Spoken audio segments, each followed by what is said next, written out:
right. Good morning, everyone in the room. Good morning, everyone in internet land. And I can go back. It's coming up. And here's the. Okay. So now for a completely different technique. I'm very excited to be here this morning to talk to you about direct imaging, which is a rapidly growing technique. In the short term, it really has huge potential for revolutionizing our understanding of extrasolar giant planets and wide separations, both their atmospheres, and what I'm going to talk about today is what we can learn about the demographics of these planets. So I love getting to show this slide in particular. Here is a gallery of directly imaged planets. We have on order 10 to 20 directly imaged planets known to date, depending on how you want to define what a planet is. But these range from the relatively familiar, so this is Beta Pig B, it's an 8 to 10 Jupiter mass companion around the higher mass star, so kind of like a scaled up version of Saturn in this case. And then you get systems like this. This is HR 8799, B, C, D, and E. So 4 giant planets orbiting one star. So pretty interesting. So obviously, one benefit to this technique is, well, you can see the planets directly, right? So that means you have photons from the planets directly. And that opens up a lot of characterization possibilities through photometry and also spectroscopy, so really understanding the atmospheres of these planets. And I think Christian will talk about that next. But what I'm going to talk about more is what we can learn about the population of these white planets, why these are particularly interesting in complement to planets detected by other techniques. Well, there's 2 main reasons. One, unlike RD and transit planets, which are generally around older stars, these are around younger stars. These are all relatively young systems. The reason is the planets are brighter at the young age. So they are a bit less difficult to detect than the older counterparts. And because they're so young, some of them are even, so this one here, the calcium-15, the planet is actually perhaps even a protoplanet, which means that we can really start connecting planet formation mechanisms to this particular cohort of planets. And the second reason these are interesting in complement to other planets is where we find them. So techniques like radial velocity and transit, of course, are more sensitive to close-in planets versus further out planets. If you want to probe what's going on beyond about 10 AU or so, then really direct imaging is the only game in town. And understanding these wide planet populations is really quite important because, as you know, planets are moving around quite a lot in the early solar system evolution. This can affect what sort of final architecture you can get even for closer in planets. All right, so as you can see, we obviously have many, many detections for RD and transits, thousands at this point, and on order 20 for direct imaging. So why so few in comparison? And the reason is it is just an extremely difficult thing to do technically. So since this is not so much of a direct imaging crowd, I'm going to take a couple slides to tell you about how we do this and how these techniques have been combined in the first few generations of large surveys looking for these planets. And so the first issue you need to overcome is the really obvious one, right? Stars are really bright, planets are comparatively a lot fainter. So if we're talking about Jupiter, we're talking about a factor of 10 to the 8th, 10 to the 9th times fainter than the star. And that's, of course, why we look at the younger planets and work in infrared these days, because these planets are more like 10 to the 4th, 10 to the 7th times fainter than their star. So it's a more favorable contrast ratio. So the thing that is generally preventing us from reaching this contrast ratio on the ground is the atmosphere. So there's 2 solutions for this. One, you can go to space, or 2, you can use adaptive optics to essentially remove the atmosphere. And basically the way to think about this is adaptive optics takes all this light that's scattered around in your seeing-limited halo and stuffs it back into the core of your point spread function. And once you've done that, if you have a faint object that's lurking in that seeing-limited halo, you might be able to find it. So that's step 1, and then you can get even better contrast if you use a chronograph. So here's just one architecture, but essentially you have an occulting spot to block out the star, and then you have your Leo stop, which actually cleans up the diffraction pattern of the telescope itself. So combining this, you can remove up to 99% of the incoming light and routinely reach contrast in the inner arcsecond appropriate for detecting planets. But then you have to grapple with issue number 2. And I think Christian is going to talk about this a lot more than I will, which is speckle noise. So we've been talking about different limiting noise for detection for different techniques, and for direct imaging, this is the one that we really grapple with. This is 2 minutes of data taken with a NACO, adaptive optics camera with VLT. I've smoothed the image and subtracted it from itself to remove the stellar halo and reveal all these really, really annoying speckles. They do a really great job of mimicking planets. They're about the same contrast ratio, and the problem is they don't stay put. They move around on minute-to-hour time scales and they blur out. So unlike for photon noise-limited data, where you just integrate longer and you get a higher signal-to-noise, these blur out and give you a limiting speckle noise floor. So you need to use some sort of instrumental technique to get past the speckle noise floor. And so here's just one example.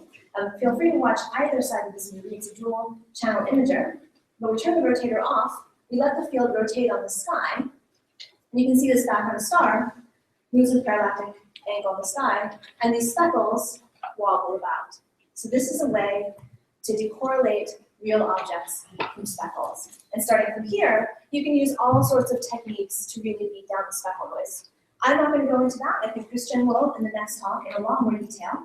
But those in combination are the elements of exoplanet imaging. We combine all of these different techniques, then you really can robustly get down to the contrast to detect these wide giant planets. So just to remind you, we need to use adaptive optics to get over the seeing limit. Here I get down to close to the diffraction limit. Coronagraphy gives us even better dynamic range and contrast, and then you need to be using a variety of spectral suppression techniques. So in the last couple of years, there have now been an order 5 or 6 surveys that have combined all of these techniques at 8-meter class telescopes and have really started to put very strong constraints on the population of wide giant planets. So just to show you, I'm going to talk about the NICI science campaign in a fair bit of detail, just as an example. All of these have fairly similar results. So the NICI science campaign was using the near-infrared chronographic imager at Gemini South. NASA Large Program was using NACO at the VLT. IDPS using KEC as well as Gemini North.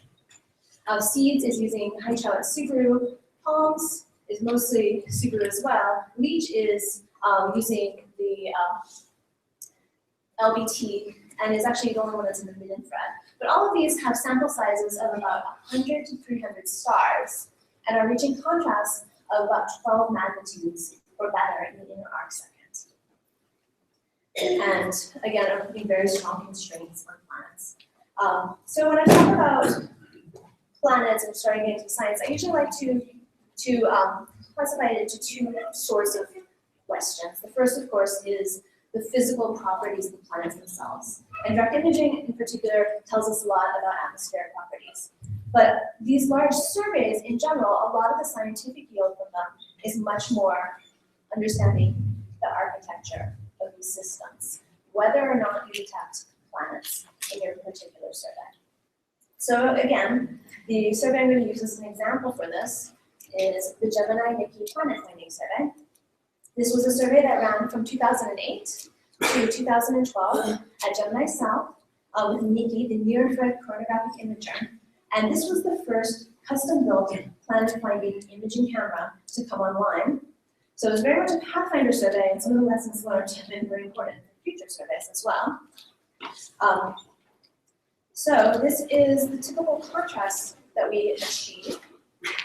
This is just a typical set of stars, nothing terribly special about these, just to show you the range of what we get. These contrast curves are generally generated by sticking in artificial planets into raw data, processing it all the way through the whole pipeline and seeing what you can retrieve.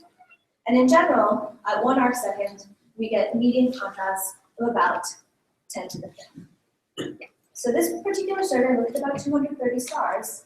We had about 4 new brown dwarf discoveries, but we didn't actually detect any new planets. However, given these contrasts, we do know that if the planets were there, at least fairly massive planets, we should have detected them.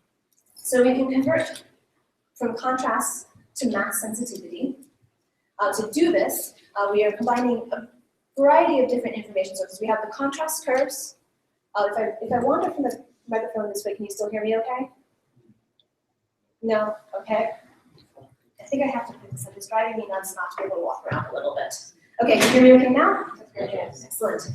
All right. So the data in hand include the contrast curves, but also include what we know about the stars, the ages of the stars, their masses, their luminosities. And with direct imaging, we don't measure masses directly, or we haven't yet. We haven't been able to follow an orbit all the way, so we have to estimate our masses. So the next piece of information is we need to use an evolutionary model.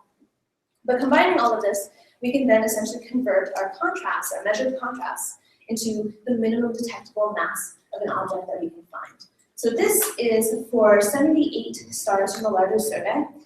These are, in particular, the stars that have particularly well-defined, well-characterized ages and distances. They are members of what we call near-body moving groups. And for these particular stars, for a variety of separations and spectral types, what we can see is even close in, at 0.5 arcseconds, we have sensitivity to higher mass planets around all spectral types. So 8 to 10 Jupiter mass planets, we should have seen them if they had been there. And at 4 arcseconds, which is quite far from the star, we get down even to Jupiter mass planets for some stars. So this is the data in hand. And what we'd really like to do is statistically say what models we can rule out from this data. And to do that, I've used a Bayesian framework to do parameter estimations. I'm going to gloss over a bunch of the parameters by marginalizing over them, and so you don't actually need to think about them. But the parameters we use, we considered the distribution, our model distribution of planets, to be a double power law in mass and semi-major axis. We considered that the semi-major axis distribution had to cut off at some point because we don't see a lot of planets far out. And so there's a cutoff parameter. And we also used planet fraction, the average number of planets around a given star, as our last parameter to normalize the whole thing. So you can use the contrast curves, all the information about the star, get the mass sensitivity, sorry, wrong direction, and then use this Bayesian framework to get the posterior PDF, which is then, of course, four-dimensional. We marginalize over all of the other dimensions, so I've marginalized over each of the power laws and the cutoff here to get the marginalized posterior PDF for planet fraction. And these are for two different evolutionary models. These the dusty models have dusty clouds in their atmospheres, Condor relatively cloud-free. And what you can see here is that essentially this null result means the planet fraction needs to be quite low at these separations and from these planets. We can keep on marginalizing here to put a confidence level, put an upper limit essentially on this planet fraction. And for this particular sample of 78 stars with very well-defined distances and ages, less than 8% of them can host a 1 to 20 Jupiter mass planet at a semi-major axis of 10 to 150 AU at the 95% confidence level. So this goes back to the title, why giant planets are rare. And this generation of surveys has really shown that this is the case. And again, these are actually semi-wide. If you'd like to hear about the really wide ones, check out Etienne Artigo's poster. He'll talk about who discusses the ones at thousands of AU there.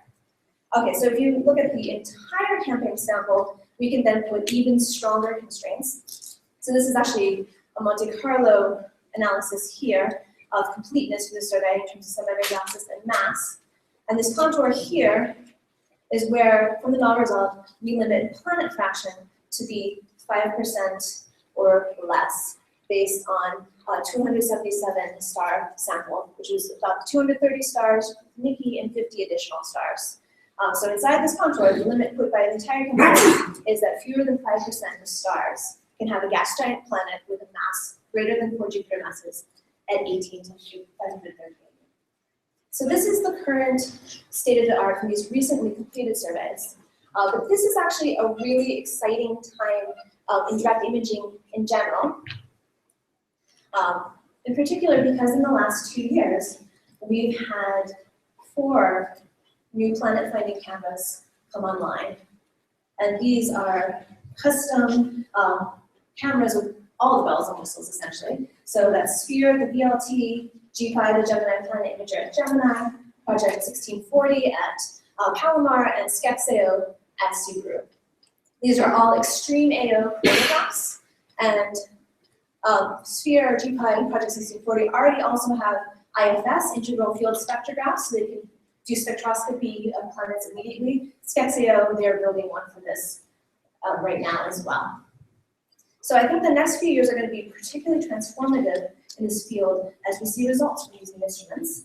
To show you a comparison of what they can do compared to these older instruments. These aren't images from GPI or from Sphere.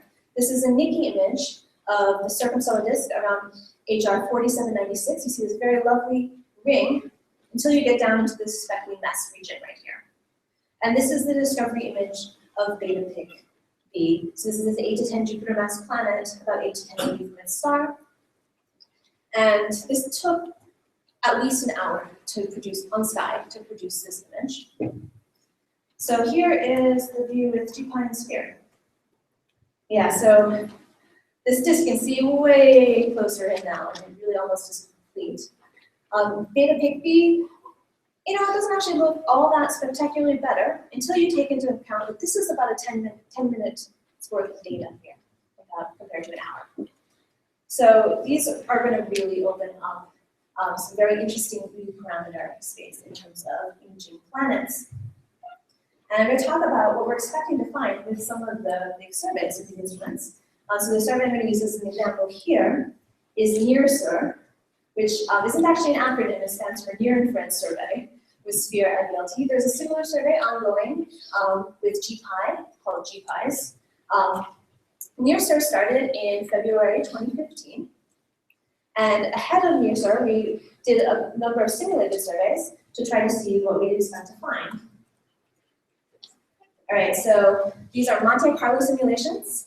So what we do is we choose a population of planets, we stick them around a group of stars, we then look at our contrast curves and say which of those simulated planets we expect to be able to detect and which won't be detected. So this is the results from one such run, so just the histograms of planet mass, eccentricities, major axis, etc. Now I'll step through in more detail what we actually do. So first we have to choose a planet distribution. And for this initial attempt, we just went with what we knew. So again, power laws, because if it's a little too complex to fit a line, the power laws are next step. And the power laws we use in particular are those that have been fit to radial velocity planets. And because we're looking way further out, we don't assume that we're going to find planets at infinite distances, so we cut off our power law in semi-major axis here at some cutoff radius. And we also need to do some sort of normalization. So we have, again, the same four parameters I was talking about before, a power law in index in math, one in semi-major axis, a cutoff, and a normalization that's related to the planet population. Again, we normalize to known RV planets. In this case, we used the Fisher and Valenti sample, mostly because we were interested in looking into trends in terms of metallicity. So that's our population. Again, we're now looking at more sophisticated populations to use, but for a lot of the history of imaging, these have been kind of the go-to populations. So now we have to put our population around a sample of stars. And this is a characteristic sample, not the actual NIRSUR sample, but similar to the sort of sample you would look at. So these are 400 stars. They are within 200 parsecs and with ages of 150 years or less. And so we put the planets around the stars. We then look at what we can detect, what we can't detect. We consider one more thing, which is that from RV studies, there is some evidence that higher mass planets higher mass stars may have more higher mass planets. So we also do a scaling according to stellar mass in some cases. And from a suite of these simulations, this is the result in terms of predicted planet output. So these are different cutoffs in some of the major axes. Some of these, we don't think that is actually 50 AU. I think this is pretty much ruled out already by the current group of surveys. So if we take realistic cutoffs of 20 to 30 AU for both unscaled and mass-scaled simulations, the take-home here is that we expect from somewhere between 10 and 30 new planets with this kind of survey, which essentially is going to double the population that we have. All right, as I alluded, however, this is still fairly basic, just taking a power law, this empirical power law. And one thing that's an interesting future avenue is to actually compare directly with what results from modelers, in particular from population synthesis models. If you take realistic physics and generate an ensemble of objects, would we be able to detect those objects or not? So I'll conclude by talking about one example. So these are disk instability population synthesis models from Duncan Forgan and Marois. And what they did, they start out with a bunch of planet embryos here. This is initial semi-major axes. The ones that are colored are the ones that survive the whole process. The black ones get ejected or destroyed. And so they simulate disk instability, they simulate migration in the disk, and also tidal downsizing. And at the end of a million years of simulating that, this is the population that survives. This is their final core mass here. They then go on and simulate planet-planet scattering for that same population as well, using an end-body simulation. And so here you can see the semi-major axis distribution both before and after putting it through the end-body code. And here is the object mass distribution. And what's interesting here, why we chose to start with these, is we thought these were particularly easy models to rule out given current results, because as you can see, there is a significant population of objects with masses around 50 Jupiter masses here at quite wide separation.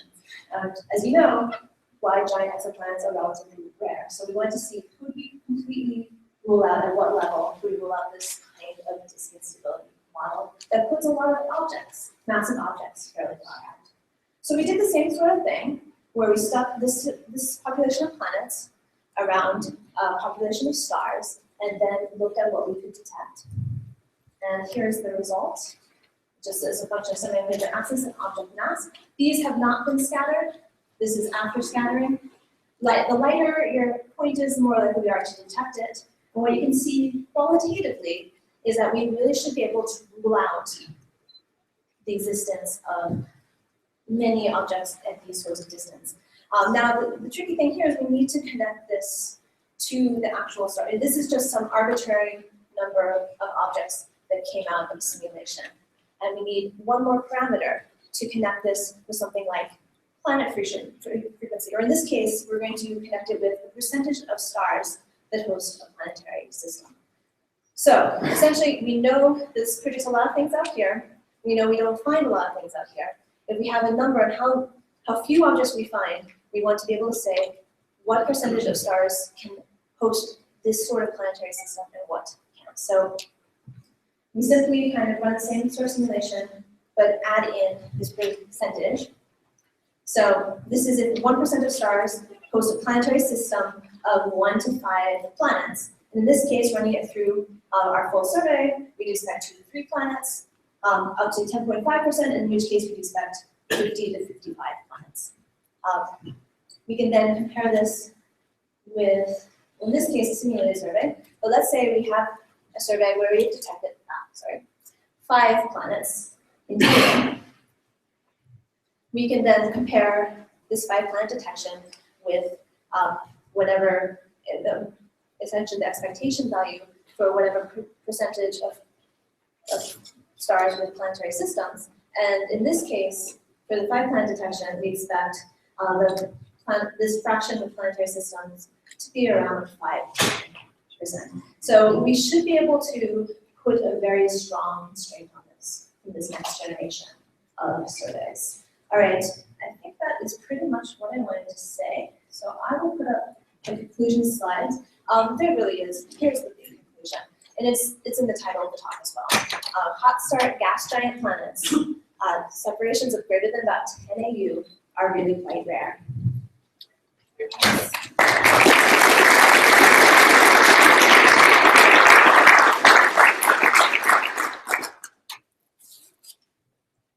Question? Thank you, Beth. Nice talk. Are you aware of some selection effects on these surveys, like on the type of stars that they're going to pick, that they affect the final outcome? Because I suspect that it's not completely immune to the mass of the star. We look for such massive planets such as far away. So the star not.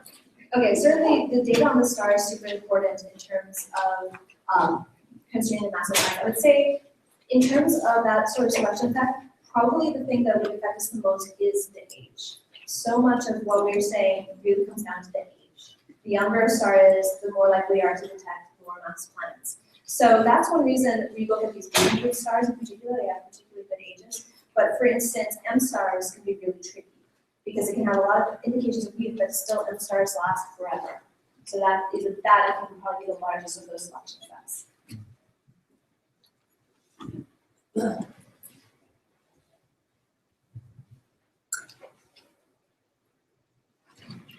So you showed a limit on, I guess, planets at 1 to 20 Jupiter masses in wide orbits. But the gravitational microlensing survey, particularly the MOA collaboration, found a large population of planets that are apparently isolated from stars or too far away to see any lensing signal. Maybe 1 to 2 Jupiter mass planets per star. So if you set your limits at sort of lower masses, say between Saturn and Jupiter, what can you say on the upper limits on wide planets with current instruments, and then what can you say with the next generation of the Okay, so not too much with current instruments. While we can detect Jupiter mass planets in some cases with current instruments, well, the previous generation of instruments, they don't go much below. I think with Sphere and with GPI, we might start to constrain that a little bit, but that is still getting to masses that are probably a bit low for the next generation of jet imaging. We really are mostly looking at gas giants. Two questions about the population study sort of methodology side. One of them was with the estimations that you did you do any tests for how well you recover the population put in based on the detection level detections? So this is based on the power loss, or this is So what I'm wondering is if you generate a population of planets with a model with power loss, and then you try and observe it, do a survey with that population, and then you pretend that it was a real survey. Yeah. Wait, can you get out? Okay. So the hope is that we'll be able to do this better this next generation where we have more detections. With the last generation where surveys were generating 0 to 2 detections, what was realistically happening is we could put in something with power loss, but we couldn't pull out the power loss. What we could pull out was the planet fraction, because if you have a null detection, you still can put quite a strong limit of the planet fraction. But if you wanted to learn anything about the power law indices with cutoff, you just did not have enough information to do so. Okay, and my other question was, given that we've had several surveys with null detections, has there been any successful where we combine lots of these different surveys all together in one big population study? I think there's a number of groups who are working on that right now. I think essentially people have been so busy with their own surveys they haven't yet. But a lot of the generation of surveys that are just completed, they do combine with other surveys in literature. So for instance, Brandt et al. 2014 combines the Nikki results with the C results with other results too, and comes up with even more stringent constraints. Any others?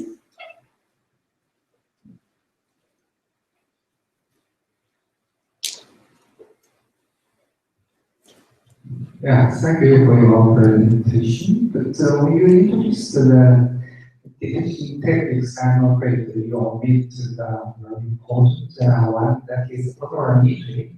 So you see, this would be a very powerful tool to detect the planets, especially to distinguish the type of the planet. So this is a suggestion. If the JDA, for instance, can have such powerful tool, right? I think that we will have more and more samples of planets. No, I agree. Polarimetry is really important too. So actually, one of the instruments on Sphere has 3 different instruments: an IFS, an imager, and also a Simple, which is a polarimetric imager. And so I agree that there's a lot to learn from polarimetry.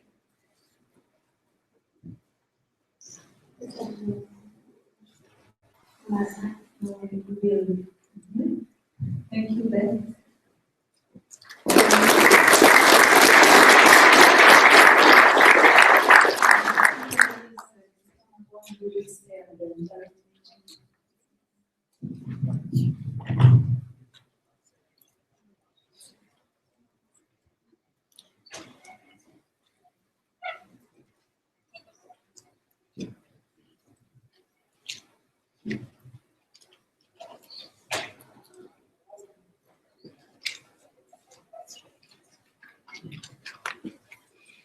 Okay, Christian Marois from NRC Canada. Okay, so very nice talk from Beth. So I believe the second and last talk on direct imaging. So the first challenge of subtracting speckle and detecting planet in high contrast imaging. So you may think this is easy, go to this huge big telescope and push enter and see the planet, but I can assure you it's not that simple. It just looks like it. So basically, there's three challenges. Is actually get rid of this annoying star that's sitting in the middle of your detector and saturated pixels. Actually detecting a planet, and once you find a planet, you want to be able to extract its astrometry and spectroscopy, be able to learn more about its orbit and its atmosphere. So if you go to this big telescope and you push enter, this is what you see. This is a K-band image, a K-band image. So you see all this noise there, that's the annoying speckles. And they can be orders of magnitude rather than the planet you're looking at. So you can ask yourself, oh, is this a planet? Is this a planet? Is this a planet? Well, the problem is we can't tell through this image. The planets are usually lost in a sea of lookalike speckles. So it's kind of like if you would ask these guys, who's the planet? And I'm sure you would not get an intelligent answer because they all look the same and it's hard to figure out which one is which. So together, so Beth will give some idea of contrast. And I like to put this more visually for people to understand how hard this actually is. If you consider this is multipress, and you assume that this is the amount of energy being emitted by the star, and you're looking for a planet on Mount Everest. So if you look for young gas giant planets, when they're young, they're still very warm from the recent formation, so the atmosphere is really hot. And so if you're looking for this thermal emission of these planets, it's much more easy. So if you go on Mount Everest and look for young gas giant planets, you're looking for a football field object somewhere on Mount Everest. So that's not that bad, especially because of the snow. That's white and that's green. But that's just not the only problem. So if you go to the older system, like let's say you're looking for another solar system like ours, planets are no longer warm; they cool down to very 150 Kelvin. So, and now you can basically only detect the planet through reflected light, and that's a lot bigger. So if you go there and you're looking for a reflected light gas giant planet, you're looking for a baseball, lost on Mount Everest. That's getting pretty small. So the next question is, we want to see Earth-like planets in the future. So how big is an Earth-like planet in reflected light on Mount Everest? Well, you see these little red spiders that you sometimes see on leaves? Well, that's the size of Earth. The number of light being emitted by the Earth-like planet in reflected light around the star. So if you're looking for, this, try not to squish it, it's very fragile, but that's basically what you're looking for on Mount Everest. So this is very, very, very, very fun. So you sometimes see these annoying Facebook posts about how you see you feel and how people see you feel and what you're actually doing. So this is how I feel being this field for around 10 years. So this is a PG-13 slide, so if there's anything under that, please. Don't look at the slide. So here at the front, people send me on the data and say, oh, please, Christian, find me the planet. So this is how I feel. So you get a speckle infestation in your image, and you're trying to get rid of it. So they call the experts. So this is like ourselves, the field is astronomer, and we're using advanced post-processing techniques to get rid of the speckle. So if you get just on this slide, you understand what we're doing all day long. So how do we get rid of speckle? So we're trying to disentangle the light of the planet from the speckle. Trying to get rid, to build filters that get rid of the speckle but retain the light of the planet. So the first one is quite easy. So you just observe a bunch of stars and you build an archive And you use that archive to subtract that star and see the planets. This is what we call reference differential division. So the second technique is called ADI. It's something I came up with in 2001 after looking what we were doing with HST, where it's rolling the telescope at 30 degrees, taking 2 images. Everything is highly correlated in space. There's no atmosphere besides the annoying thermal changes in orbits. And it's basically quite simple. You just take image 1 minus image 2, since this is really more than being an undergrad to be able to do subtractions, PhDs. So you subtract image 1 minus image 2, and you see a positive and negative residual in the image, and this is what applies. But when I saw that thought from Ben Schneider, I said, wait a minute, we can do this on ground-based telescope. To save money, we don't build this ground-based 8-meter class telescope on altitude azimuth now. And being an amateur astronomer, I know that when you use an altitude azimuth mount telescope, the field spins as a function of time. So you need a rotator to rotate your instrument to track the field. So if you just unplug, again, the grad student just unplug a motor and take images, push enter for an hour. You have a sequence of images where all the optical frames stay fixed with time. So all the static speckles built from the instrument are staying fixed with time, but the planet's going to move around. And then you can derive algorithm to be able to reject what's not moving, the speckles, but keep what's moving, the planet. And then the third technique is called multi-wavelength imaging. So this is like the football field approximation. So if the snow is white and what you're looking for is green, well, you can remove the white and keep the green.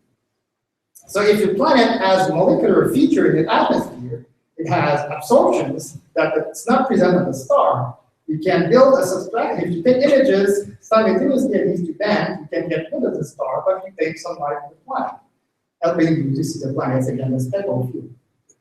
Some examples, so this is again a 10 image. If you have your good eye, you can spot a planet. If you have excellent eagle eye, you can spot 2 planets. And if you can see more than 2 planets, you need to come see the actual one. So again, if you look carefully,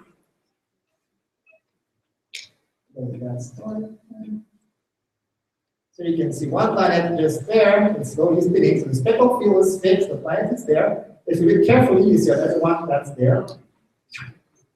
And then if you use this super advanced post-processing technique, I'm going to talk later, you process the images, you see there's actually 4 planets around the star, it's HR 799, and then you can ask yourself, with the planet, can you make cool Avatar-like movies? Yes, look, it's blue. And we do see the planet revolve around the star as a function of time. So that's 40 years of images of HR 799. And we're actually seeing planets orbiting on your stars and making cool movies. So take that, Kepler.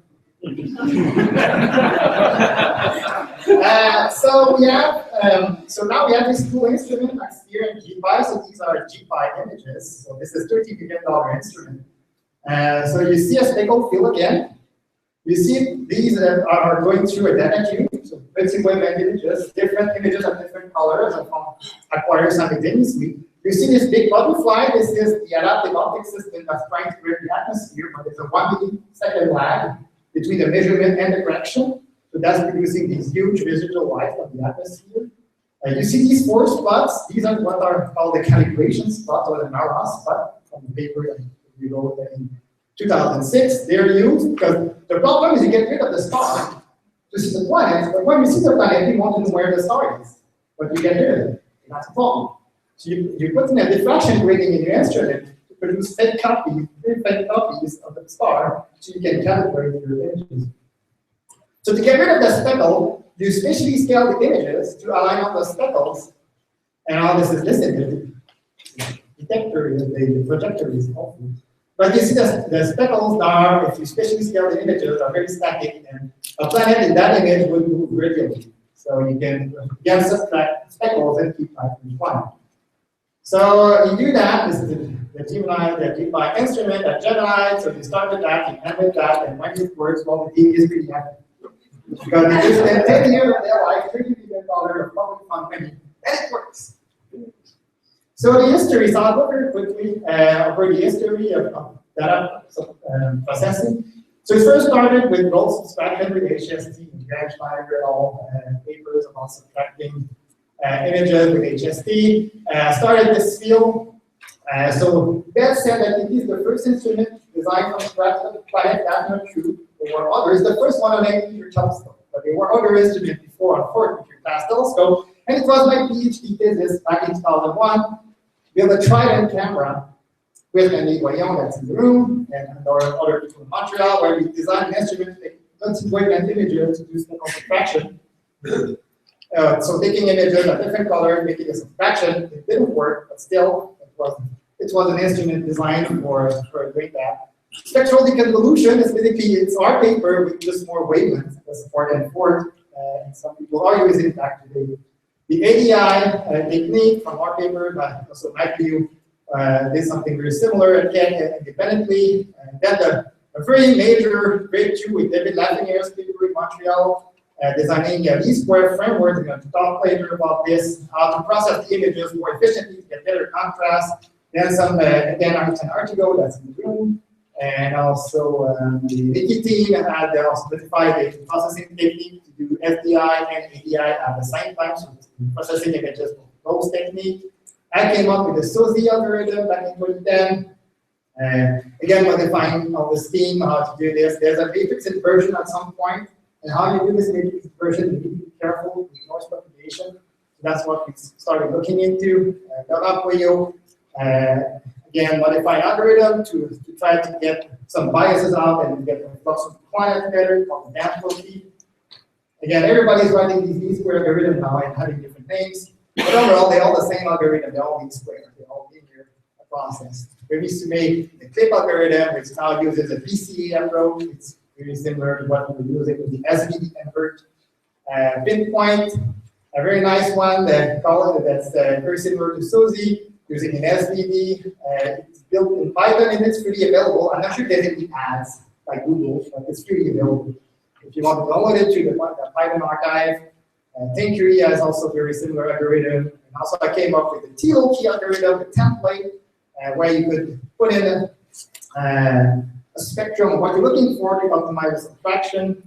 So this is an example. If you ask the code to find a flat spectrum planet, it finds all. So these are flat spectrum. This is methane. So it finds all three. This one a bit fainter. If you ask the code, find me a methane planet, so it finds very well the methane planet. The two other flat gets dimmer, but you contrast gains in the middle. It shows that when you ask, there's ways to process the data better if your planet has very strong spectral features to get better contrast. And the P1640 team has the S4 algorithm. It's kind of similar to Suzy, but go for P1640. I've got multiple versions of my algorithm coming out. I won't go into details. So I basically can class the algorithm in 3 boxes. One is a way to assume what's going on. So you just assume of the physics and you process the data without thinking what's going on in your data. What's called a priori. So you take 2 images and subtract, doing nothing to try to optimize the subtraction. You just decide on approximation and registration, and that's it. A simple difference, double difference, so that 2001, very simple algorithm. Again, you just do the subtraction, very simple. Spectral deconvolution, you assume that the spectral has a linear devolution with wavelengths, and you're fitting a line. So again, it's you're assuming some kind of physics in there, and also the original ADI paper, we were also assuming temporal correlation. And now with the low-key the low-key algorithm by David Lafreniere, and now its derivatives that are similar in many ways, we do it with the least square. So now we're optimizing all the information that we have using a linear process to try to minimize the noise in the final combined image. There are also solutions that are non-linear that nobody's working on because that's too difficult. I know one company that tried, they worked for 2 years, and they were not able to do better than the linear solution. So it might be non-linear, in theory, non-linear solutions should be better than a least-square, but it's not. So how does the least-square work? So you have your star, your planet, and this you want to get rid of the star in that image. You have a bunch of archive images that could be at the same time different color, same color, different time, or simply different objects. And you want to use all that information in an optimal way using a kind of a weighted mean or least square to reject the star and see your planet better. So to do that, you get your image, your sum, you're making a summation of all these images with a weight, and you're trying to derive this function, this function to find a minimum, and you can write up the equations. You can look at the Leffingwell paper on it. You end up with an AX equal B problem. A being the correlation matrix of everything, and B being the correlation vector of the image. You want to subtract the rest. So you basically just invert A and matrix multiply with B, and you get the answer. It's actually very simple to implement. This roughly 10-line Bayesian approach. And the rest is just thousands of lines of inputs and outputs, but that's a detail. But the core code to do the B-square is maybe 15 lines of Bayesian code. It's actually very simple to implement. And it's worth amazingly well. So now that you manage to find an algorithm to get rid of the speckles and you get the planet, and now you have a very big problem. There's many biases. Mainly because you're using images that has the planet to subtract it. So you have overlaps, you have self-subtraction. The algorithm to the planet for the code, the planet is a speckle. And it's trying to get rid of the planet because it's a deviant noise. The stuff that moves and it doesn't fit well with the speckle that's there. So the algorithm is working hard at getting rid of the planet that you're looking for. And also the matrix inversion, you need to be careful how you do this because it's never accurate and there's noise when you use this inversion. So the self-subtraction. So if you use images at different time, and T1 and T2, and they're very close in time, the planet is as it rotates around, revolve around the star with Earth's rotation, there's overlaps. And if you put in if you just doing a pair subtraction, you may lose 90% of the flux of the planet in the process. So of course there's a way to get rid of that. You have two images that are back to back. You're going to skip one and 2 minutes later, or 5 minutes later, or 10 minutes later, so that the field has rotated enough so they don't overlap. And the nice thing about ADI is giving this the same wavelength. You can calculate very precisely the effect, and you can calibrate for it very easily in the code. But if you're using images at different wavelengths to do this, it's a bit more tricky. Because the problem is you don't know the spectrum of the planet. So if you do have an overlap, so this is different. This is the same image occurs simultaneously but a different color. If the planet is very bright in one slice, it's very dim in another, but you don't know about it. So the code may kill a large fraction of your planet flux, and you don't know about it. So that's a very tricky process. So if you're trying to do spectroscopy while trying to subtract images using information at different wavelengths, you can get some very, very big biases. And then the problem is the algorithm that's trying to fit the planet. So that's an example of using HST data. So the first one, this is the PSF, this is the written. Let's start with you. So this is your PSF, this is an ILS, and you have a little object there, you wonder its field. And you see the noise is very uniform, and the detection is not too bad. But the problem is when you do a correlation matrix, the weight of the pixels is proportional to the intensity that you have at the beginning. So the broader the area, the harder the algorithm works at those areas to subtract the noise. So it's basically, if the planet falls in their area where you have a lot of flux at the beginning, its throughput is very, very low. While if the planet happened to be in a hole somewhere where there's no speckle, its throughput is basically 1. So what if you put the planet at a different position angle in this image, you see that sometimes the planet completely disappears, and sometimes it comes back, sometimes it basically disappears, comes back again, disappears. And when it disappears, it's always near where there was a lot of flux in the original image.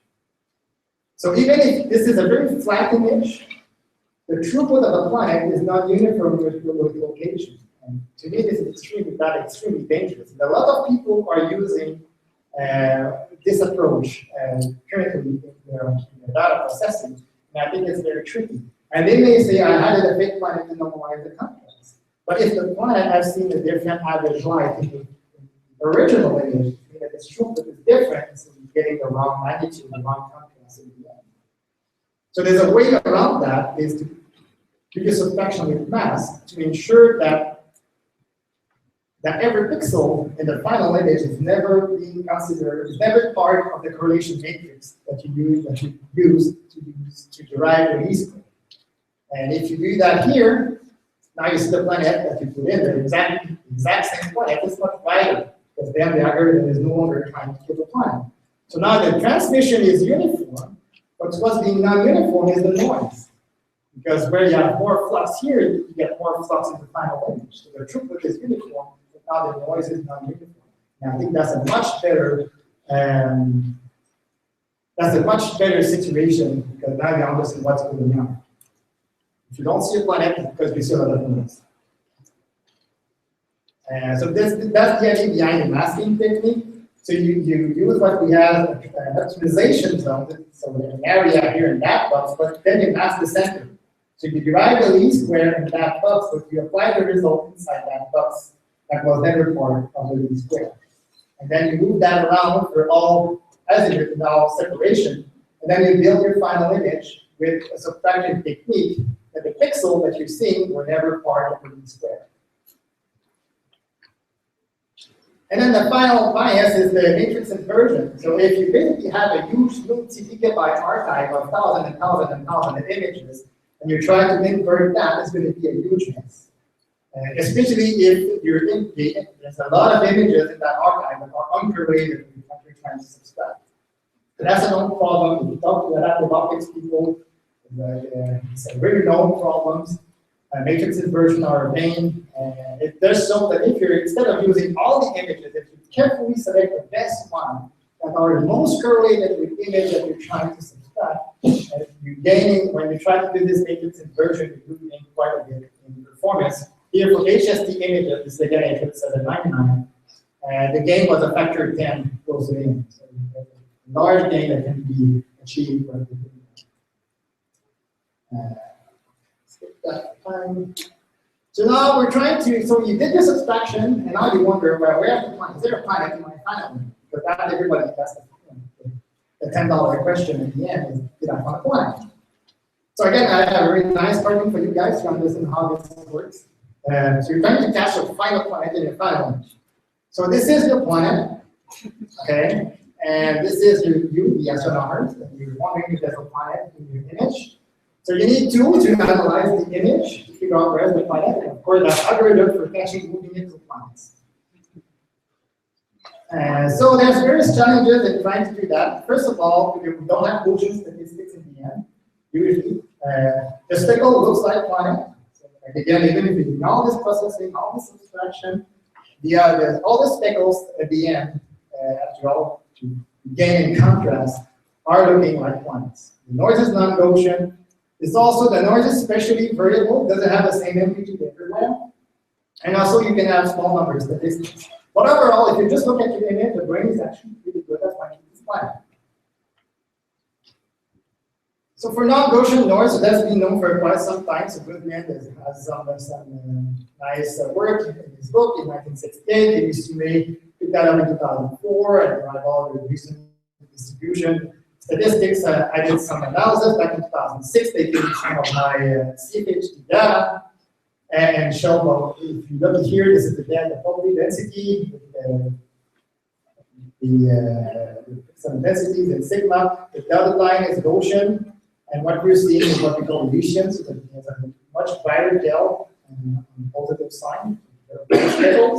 So you can have fun and fit these, and then you can figure out what's the detection threshold that you should use to get a 10 minus 6 confidence level, and thus have avoid a lot of false positives. And also, since we're using ADIs, you know the field spin as a function of time.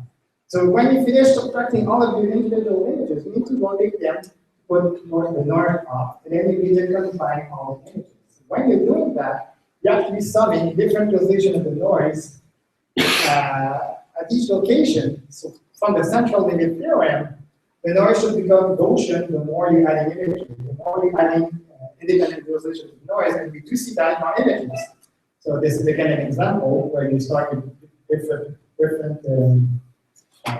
statistics. So this is your starting detection threshold to get 10 to the 6 confidence level. And as you add images with different rotation angle, you set the noise becoming more and more Gaussian for the phi sigma equivalent for that minus 6 detection threshold.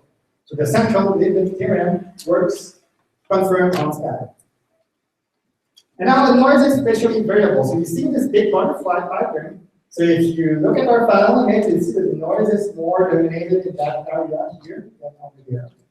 And that needs to be taken into account when you want to devise an algorithm to find the planet. So this is one of the G5 images. I looked, there's something there, and it's real, it's a planet. So that's going to be announced very soon in science. And how we can come up with an algorithm to find the planet. There's actually a very simple way. As I told you, you have to rotate the images to put north up. But what you can do is you take the images and rotate them in the opposite direction, and then you do the combination. So when you do that, you end up with an image with exactly the same spatial statistics and also the same distribution of the densities, but without planets, because you killed it with the median. Then you can use this image that doesn't have any planet to derive the statistics and have an algorithm that finds the planet automatically. So I did that last Friday. So that's the end of it. But we did have a G5 run last week, and I did manage to try it, and it works. And then a very good paper from Marois for small number statistics of when you're going to push these techniques to space chronograph, like the one first, you won't be able to find the planet very close in, but there's a problem, is you're very limited in number of noise realization. To even estimate the standard deviation, be able to derive a detection threshold. So Dimitri Marois had fun doing all the statistics, they all teach student distribution, and it turns out that if you have a very aggressive chronograph and you're finding very dim planets at 100 degrees, and so they're very little red spider light, 10 to the 10 contrast at 100 degrees, there's roughly 6 degrees of freedom. So if you take the 5 degree of freedom curve, if you want to have a 10 to minus 6 confidence level, you have to select almost a 17 sigma detection threshold. Convince yourself that this is not a Speckles, this is a problem. So the detection limit is a very tricky problem in our field. Way in, it gets even more complex. So there's other planet finding algorithm. Jean-François Baptiste in our team is working on a next version of what I did in 2 hours last Friday for you guys. That account for pixel distribution, where you are in the image, and also applying a match filter to the algorithm. There's the Andromeda code from the Spear team, from this team, which uses a simple ADI with the maximum likelihood approach to find the planet in the images. There's also people working on the uploading idea observer, ideal observer, and also the DP also had a very nice algorithm when you implement fake planets and derive their detection threshold with the one that are detected and the one that are not detected. So the future, that's going on, so it's not done. There's still a lot of work to be done. And the next step we're moving in is very large archives. I have a student, Benjamin Girard, just with Victoria, who's assembling a very large archive of all the G5 images of our campaign, so we'll be able to look.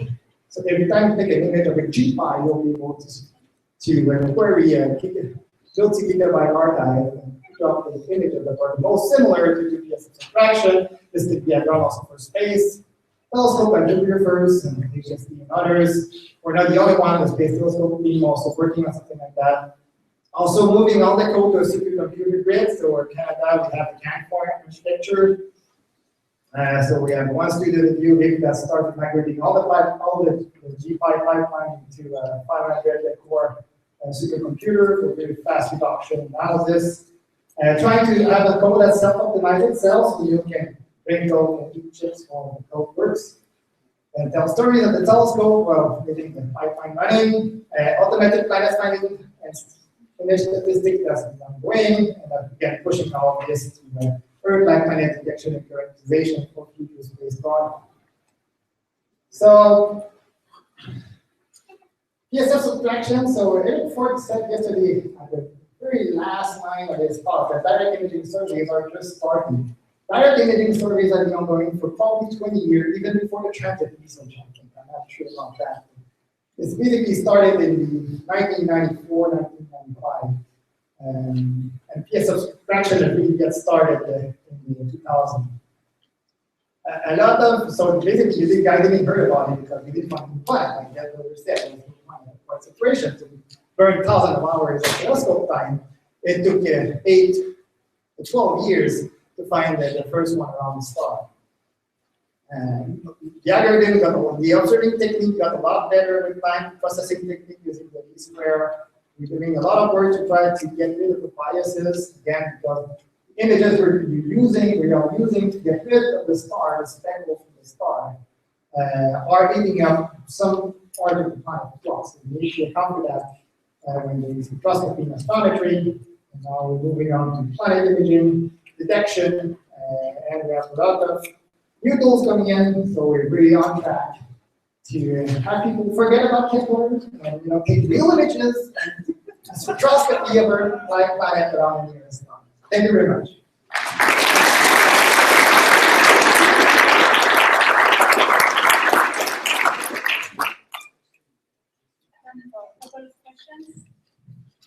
Questions?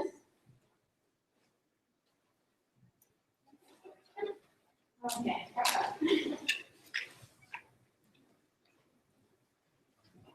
Alright, one really good question and one more wide question.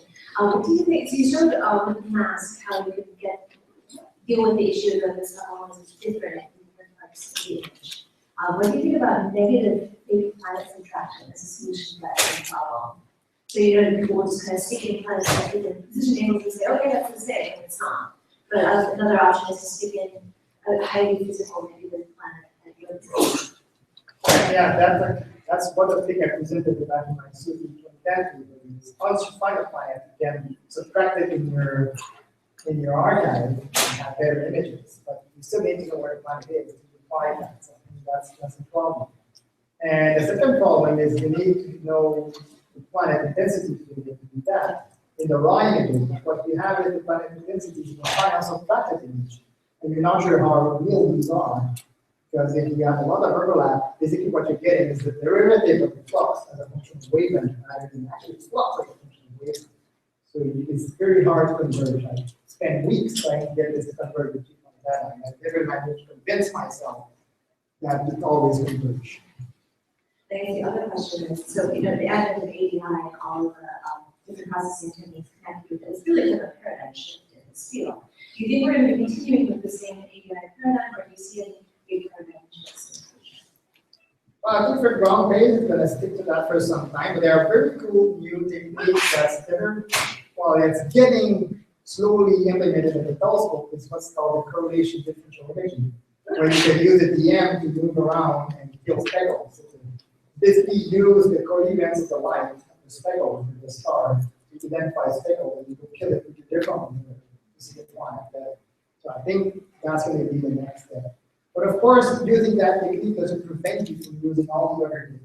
They're always there. You can always use them. You lose nothing having that part in your play.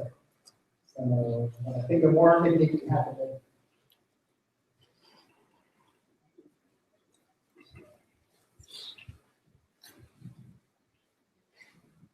How would detector nonlinearity affect your algorithm?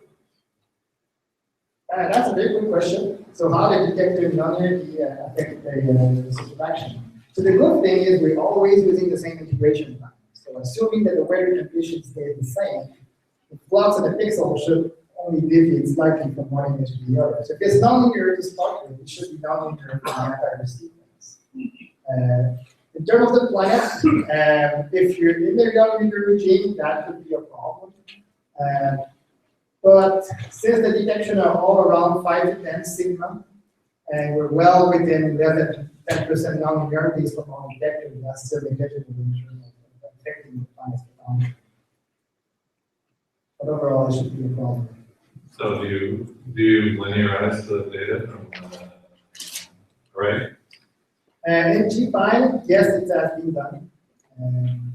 But again, it's a very small thing. The problem is more getting flux onto the detector, but the throughput is low for various reasons. Okay, thank you. Thank you.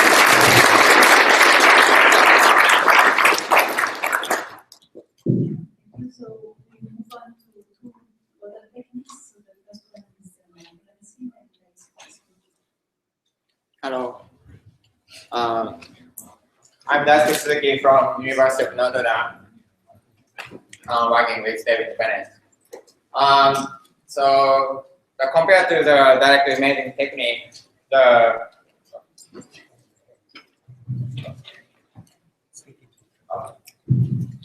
so compared to the direct imaging technique, so we can't see the microlensing planets directly, but don't forget the microlensing technique. So my talk is planet frequency beyond the snow line from multi-microlensing survey. So we found a break in the mass ratio function beyond the snow line for the first time. So I will focus on the mass ratio function in this talk. Okay. So this figure is the distribution of the detected planet so far on the semi-image axis on the planet mass plane. But the semi-image axis is divided by the snow line beyond which it is cold enough for water to condense into solid acid. So as you can see, the microlensing is which are plotted with a red circle.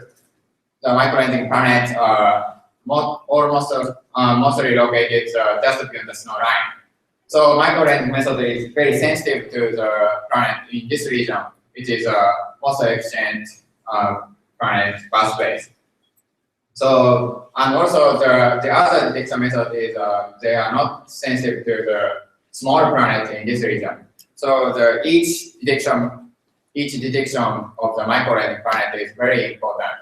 But to compare these detections with planetary theory, planet formation theory, like the population synthesis model, we have to consider the survey completeness or detection efficiencies. So this is a comparison of the microlensing planets and the radial velocity planets orbiting M stars beyond the snow line. So this left figure is the histogram for the mass ratio, and the right figure is for the planet mass histogram. And as you can see, the microlensing technique find much more cold planets beyond around the M stars. Especially for the small planet or smaller mass ratio planet. So recent study, Clanton and Gaudi and Montete et al. Found cold gas giant planet orbiting M-dwarf stars population is estimated by both microlensing and radial velocity are consistent. But again, these smaller planets cannot find by these smaller planets can be found by only microlensing techniques. So statistical work for these planets are very important. So these are the previous statistical microlensing work where they consider the detection efficiencies.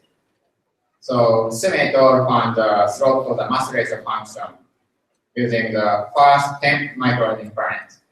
And Gould et al. Estimated the planet frequency, the normalization of the mass ratio function using the 6 planets from high magnification event. And Passan et al. Found the mass function using the 8 microlensing planets, basically combining the previous 2 works. So these Gould et al. And Passan et al. Uses follow-up data, which usually find 1 planet per year. On the other hand, in this work, we use more survey data, which usually find 4 planets per year. So we will focus on the planet frequency as a function of mass ratio and separation. That is the projected semi-image axis divided by the Einstein ring radius. So MOA is Japan, New Zealand, and the US collaboration to survey for the microlensing events throughout the galactic bulbs.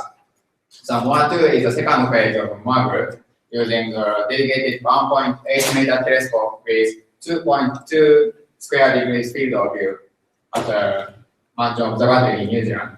So such a wide field of view survey enables us to find planetary microlensing event much more efficiently. So this is our survey field under the Galactic Center. So microlensing phenomena is very rare, so we need to observe dense stellar field. Also, the planetary microlensing signals in the light bulbs occurs in a short time. So we need high cadence observation. So these red rectangulars show the most high cadence field observed every 15 minutes.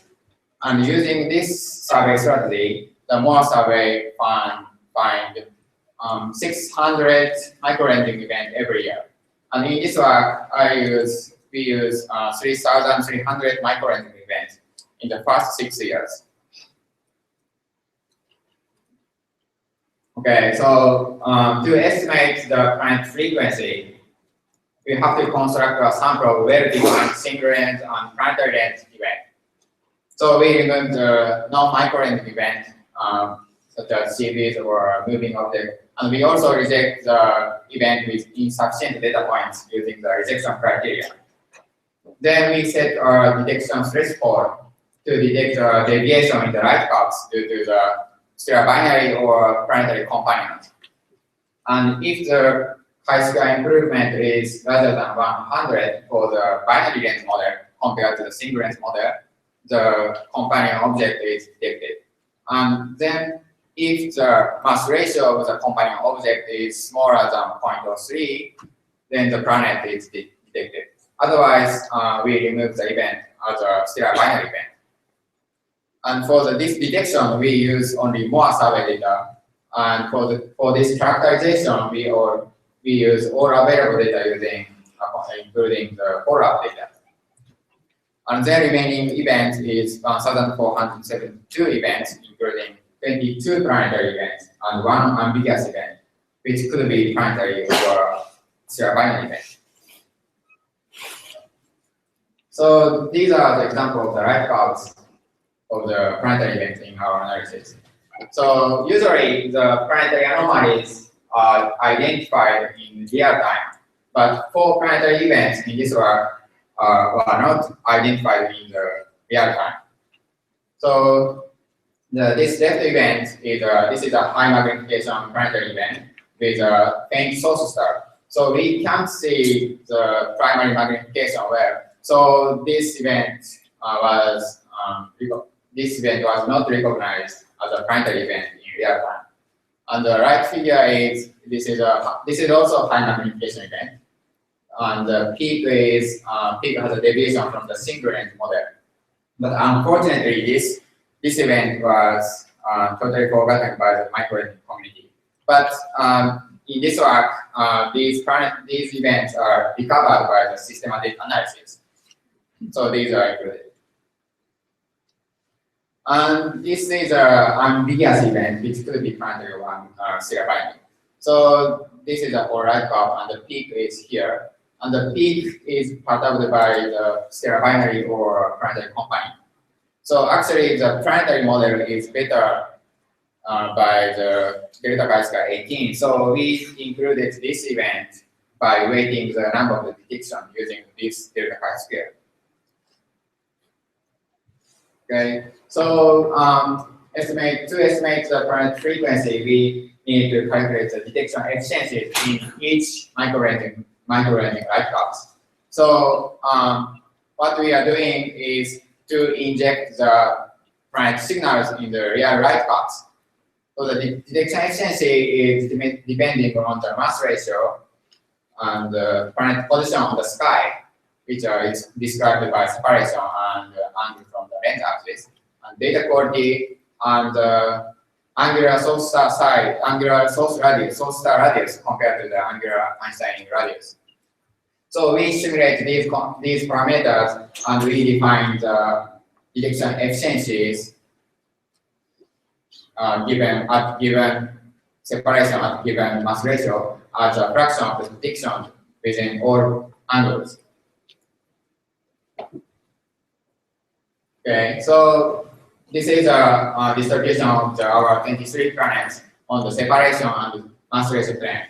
So these contours are the sum of the detection efficiency in each event, calculated assuming the logarithmically flat planet distribution in this parameter space.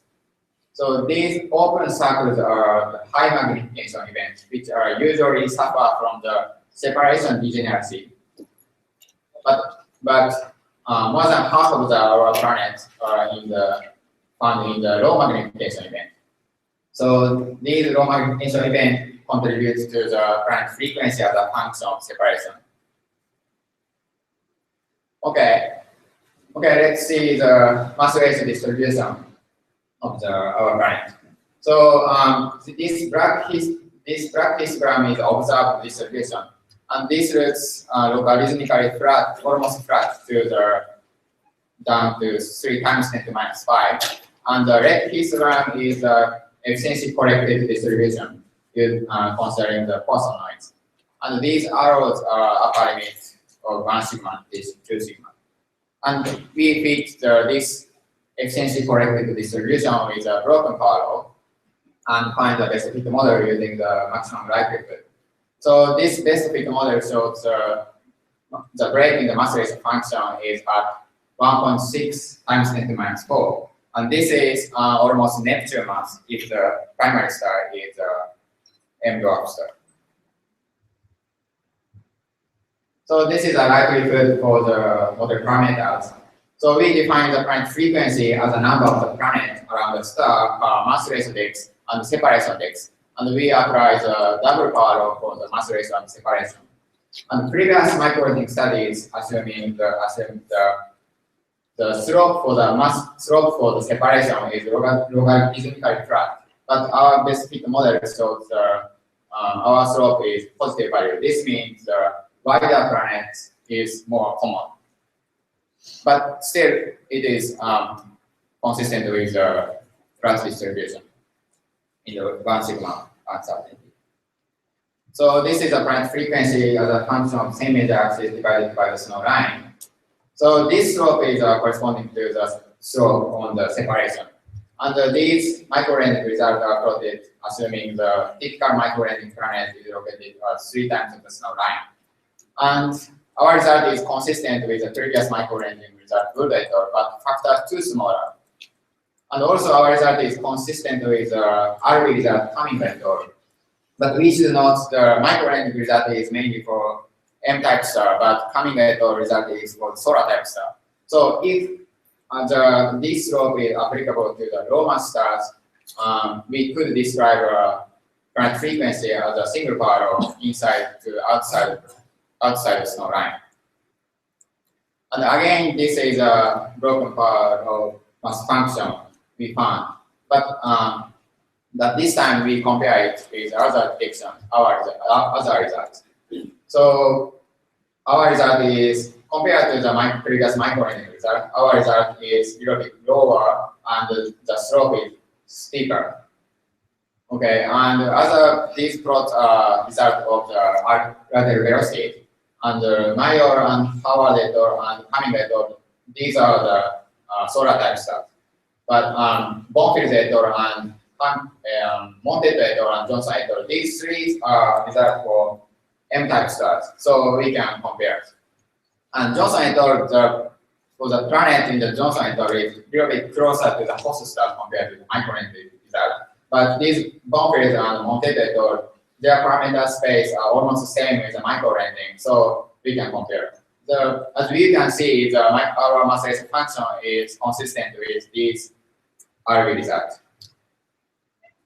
And finally, we combine our data with the previous microlensing study, and the total number of planets used in this analysis is 30. And again, we found a break in the mass ratio function. Okay, let me summarize my talk. So we used microlensing survey data and to estimate the planet frequency, and we find the break in the mass ratio function around 10 times 10 to the minus 4. And this implies Neptunes and Jupiter quarks are the most common type of planet beyond the snow line. Thank you.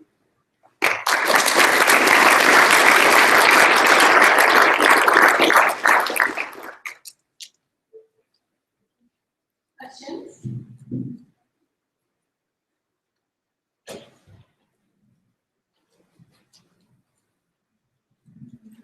No question. Seeing all the comparisons of the results from different techniques, I think one very fundamental property that I would like to say see together with all the claims of equivalent abundances is a detailed plot of the sample of stars that these abundances have been averaged over. Because you mentioned you said several times it's mostly M-goal stars. It's mostly M-goal stars in the sample, but it's not mostly the M-goal stars in the detected planets. So we really take an average of the specific samples of all the properties of the stars, which makes things difficult to compare. And it's essential information that should be in more publications, I think, pointed out very clearly.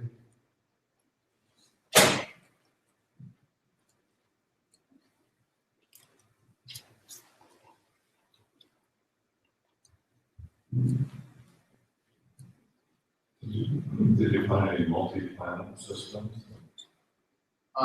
Should you have? Actually, so in my analysis, the more sample they don't have the multiple planet, but the good or sample has multiple planets, like the Saturn Jupiter system.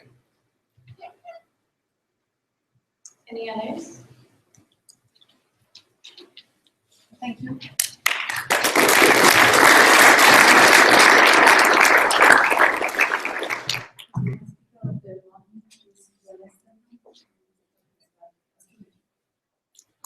Hi, good morning. My name is Johannes Sahlmann.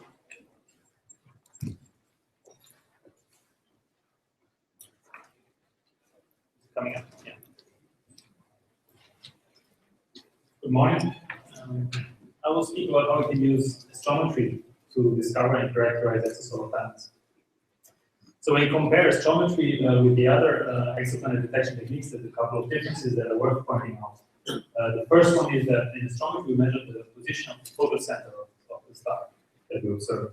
So that means that we don't need the star to be photometrically stable, for instance, and we also don't need spectral lines. Another consequence of that is that the signal that we're looking for is increasing with orbital period. It means it's a technique that is it's a very good complement to rate velocity and transit searches. The other point to say is that any orbital configuration provokes an astrometric signal. It means that some ability to get a comprehensive sense of planets around nearby stars. So historically, astrometry has been thought to be very promising technique to discover Jupiter twins that the many searches carried out. Unfortunately, there's a long history of false detections, and still now there's no exoplanet discovered by astronomy that's been confirmed. There's two main reasons for this. The first one is that it's a complex measurement. So the astrometry of a nearby star is dominated by parallactic and purple motion, which you see here on the left. And on top of this motion, we are trying to detect the reflex motion of the host star due to the unseen companion, which is always magnitude smaller. And in total, the number of free parameters in such a single planet model is 12. So it's a large number of free parameters in a two-dimensional space. The second reason, and that's the main one, is that the signals we're looking for are very small. So what I'm showing here is the astrometric signature as a function of period of exoplanet host stars that we know of. And the only large astrometric survey that we have available so far is Hipparcos, and Hipparcos has the best precision, roughly 1 milliard second, which is on the top line here. Here you see it. So there's only with this precision, there's only very few planets that we know of that we can study. And so if you want to assess a statistical sample of exoplanets, you need at least 1 or 2 orders of magnitude better precision. And the problem is that we don't have many instruments that can get these precisions today. I will speak about 2 instruments today that can reach this precision. The first one is the FORCE optical camera, which is mounted on the VLT. It's scene limited, and we're using this camera to look for exoplanets around nearby ultra-cool dwarfs. Ultra-cool dwarfs are very long stars and brown dwarfs. They are all within 30 parsecs. We're monitoring 20 of those already for 5 years now. We have a long-term estimated precision of 100 microarcseconds, so we're 1 order of magnitude better than the Hipparcos here. And with this precision, we are sensitive to exoplanets down to Neptune masses in like 1,000, 2,000 megavolts. So what I showed you on the left, what we're doing is taking multiple images of the target field, and then we measure the relative position of the target star relative to stars in the field of view. We do this repeatedly over 2 years, so then what we get is here on the right side, you see our measurements as a function of time in the sky plane, and we adjust it with the standard model of astrometry, which is parallax and promotion. So we measure these parameters, and what we're now looking for are deviations from the standard model. For most of our targets, there are no deviations. So the standard model is a good fit to the data, and we get flat residuals. On the left side, you see the residuals of the complete samples, so it's well approximated by Gaussian, with a dispersion of 140 microarcseconds. And so, since the model fits well, we can set limits on planets that are on the system. And that's what's on the right side. So these are detection limits. So it's a companion mass as a function of orbital period. So anything that is above the solid curve is excluded by our data. This is for 18 objects in our sample. And what we can conclude from that is that less than 9% of these ML transition dwarfs have a super-Jupiter orbit in the period range that we're exploring. So that's complementary to results that we had already from very velocity studies or this is for systems where we don't see any additional signal. We also have some targets where we see additional signal. So you see on the top left, you see this is one system where the residuals are much larger than the uncertainties that we have on our data points. So these data then we model, we try to fit an orbit to this data. As I said before, the problem has 12 free parameters for a single planet model, and the problem is non-linear. However, if we select three parameters, which is the period, exoplanet, and mean anomaly, it's a phase of the signal, the system becomes linear and easy to solve. So we use a genetic algorithm to map these three parameters, the large parameter space covered by these three parameters, and we let the genetic algorithm run and find the best set of parameters. So here you see this signal here has a very clear periodicity at 250 days. We let the genetic algorithm run, and it gives us preferred simplicity, preferred period, and then the best set of parameters from this genetic algorithm is used as input to a Markov chain on Monte Carlo, which then does a global fit of 12 parameters all at the same time. And then you see here, for example, one example here, this is the eccentricity and argument of the astron that we get. So here we get the parameters and their confidence intervals. So this was the first orbit detection of the survey. This is the orbit that corresponds to the data I just showed. So you see again on the bottom, you see the parallax and promotion, and on top of that, we detected the astrometric orbit with the size of a couple of milliarcseconds. It's a very high signal to noise detection. You see that here, period of 250 days. Small simplicity is about 20 parsecs away the system. So that's the primary is an L1 dwarf, and to get the the physics of the system, we obtained follow-up infrared and optical spectroscopy. In the end, we could put a good constraint on the age of the system, and so it's younger than half a gigayear. And if the system would be at the lower age of the acceptable range, the masses of the binary will be in the mass range of the most massive planets around sun-like stars. So obviously, this is not a planetary system. This is a very low mass binary, very low mass brown dwarf binary. So brown dwarf binaries are very interesting, but what we're really after are the exoplanets. And here, I just showed you, we have now, after 5 days of survey, we have two very good candidates. On the left side, you see a plot is essentially a metric that is proportional to the chi-square, and you see we have two systems where the standard model does not fit very well. On the right, you see one example of a parallelogram for one of these systems, and you see that with the standard model, with this dashed line, we have a high signal at long periods. If I include an acceleration term in the model, then you see the solid curve and this long period power disappears. So this means we have an indication here for evidence for long period signal in the data. If these candidates are really planets, then their masses are between half of the Jupiter mass, up to 2 Jupiter masses roughly. We have now a monitoring program going on over the next 2 years with FORCE to confirm these detections. The second instrument I want to talk about is Gaia. Gaia is an astrometry mission. It's scanning the sky as we speak, as it's shown in this small movie. It's a 5-year all-sky survey, observing all stars greater than 20 magnitude visible. Roughly, it will deliver astrometry, spectroscopy, and photometry for more than 1 billion stars. We are now more than 1 year into the nominal mission, so there's plenty of data already collected. And the big change that Gaia will bring in terms of astrometry is the precision. So there's a 2 orders of magnitude gain compared to Hipparcos. You see that the bottom plot is the same again as the one I showed before, Just now the box delineates where Gaia will be sensitive. You see that there are now hundreds of known planets that Gaia will characterize. And we expect that Gaia will discover thousands, maybe tens of thousands of new exosolar planets. Most of them will be giant planets, more massive than Saturn, and the periods of those will be comparable or shorter to mission lifetime, so roughly shorter than 2,000 days. I want to go a bit more into detail how the Gaia data will be analyzed and what it looks like. So the Gaia scan law, Gaia scanning the sky, the consequence of that is that the sampling and the number of measurements will depend on the location of the star in the sky. On average, as an on-sky average, you get 70 measurements for each star as a function over the 5-year lifetime. Then you get the motion of the star in the sky, and then this data is downlinked and analyzed by a consortium which consists of 400 European scientists, which is called the Gaia Data Processing and Analysis Consortium, DPAC. If you want to know more about Gaia and DPAC, I suggest you go to the Division A meeting on Friday. There is an update, first results, general presentation, first results, and an update on Gaia and DPAC. So specifically for exosolar planets, what's happening is that for Gaia, you have the single stars, the well-behaved stars where the standard model fits well, and then you have the stars where the standard model doesn't fit well. These are considered non-single stars, and here is just a cascade of the pipeline of the DPAC pipeline for these stars. It's a very complex system. I will just mention some basic ingredients.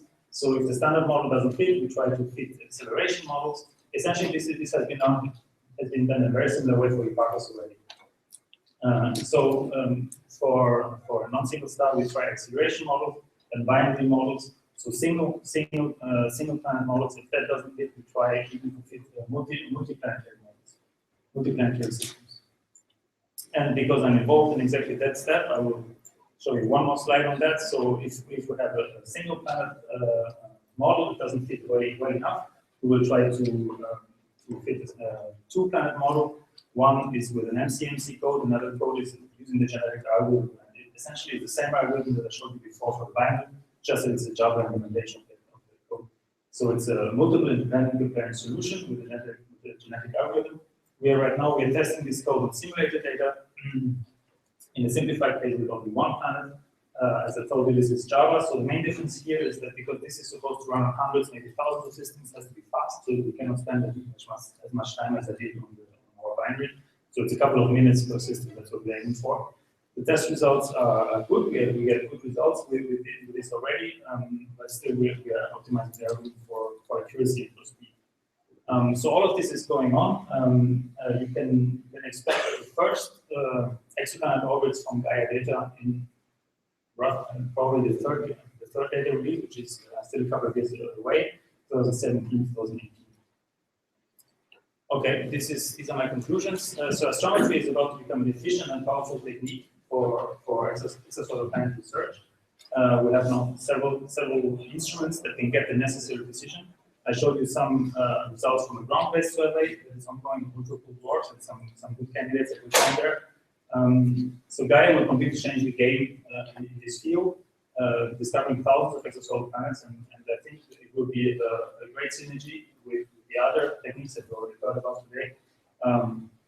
A good complement to current searches, and we will get a much better, a much more complete census of giant exosolar planets in the solar neighborhood when the Gaia results will be out. I want to finish by thanking my collaborators that are listed down here, and I thank you for your attention.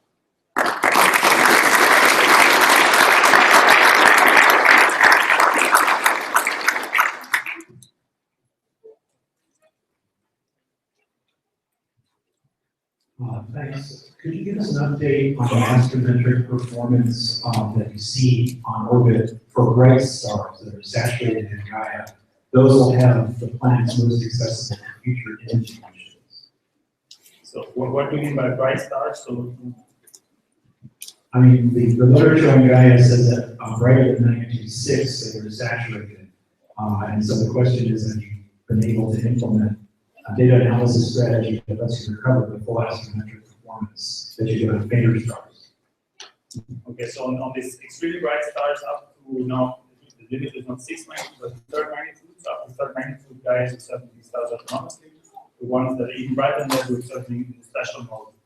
Now, what is not determined yet is what is the astronomical performance on this stuff. As you say, it will be heavily cross-saturated, and it's not clear how the nominal pipeline that has been built for nominal stars behaves for this heavily cross-saturated stars. So I cannot give you a number right now. I don't expect that it's much worse than, let's say, a seventh magnitude star. There's no reason. It remains to be shown.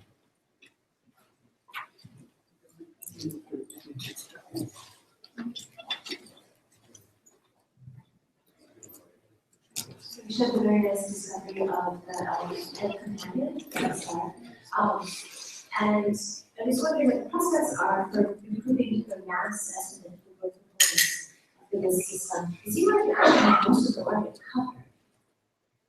We have the complete orbit covered. So we have 3 orbits covered with 250 days and about 1,000 orbit. The problem is that the system is too tight to resolve. So, but Do you think, like, for instance, a DLT extreme planet finder in 10, 15 years later? that will be possible. Another something that may be more accessible is to get the right velocities of both components in the system. So we're trying to do that right now. And if we get that, then we get independent mass estimates for the components.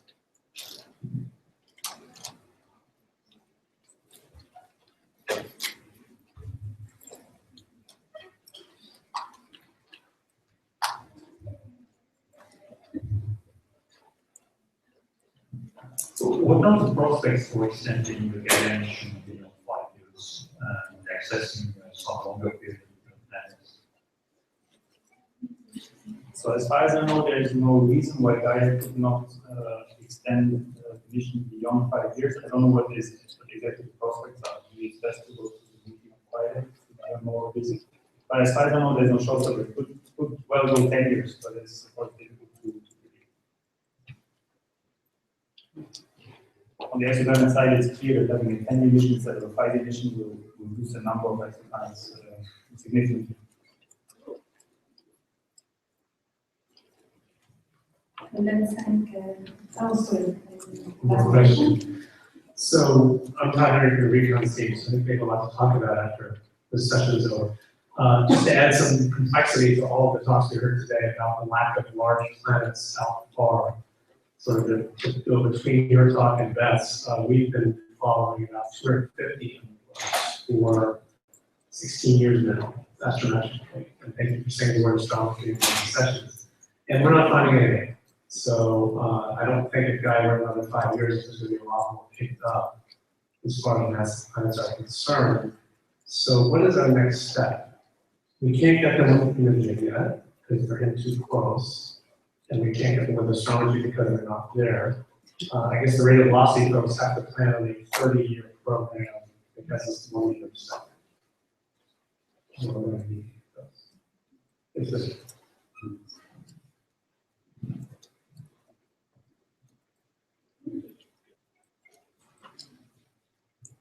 Okay, so let's thank Johannes and